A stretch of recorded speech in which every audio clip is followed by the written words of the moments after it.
Hey guys, so quick video for you. If you're looking for the answer, if the Samsung Galaxy A05 got actually fingerprint options. So just wanted to share that no, it doesn't.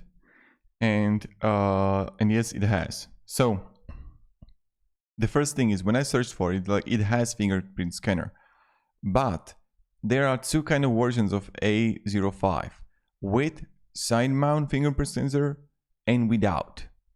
So there are two versions of it, and it really depends which one you are actually buying. So if you are going to buy the Samsung Galaxy A05 and you are going to buy it for, let's say, a store, look if you actually have the option to have a fingerprint, and you should have it. But look on the store where you're buying it from if they are saying that you got it there or no.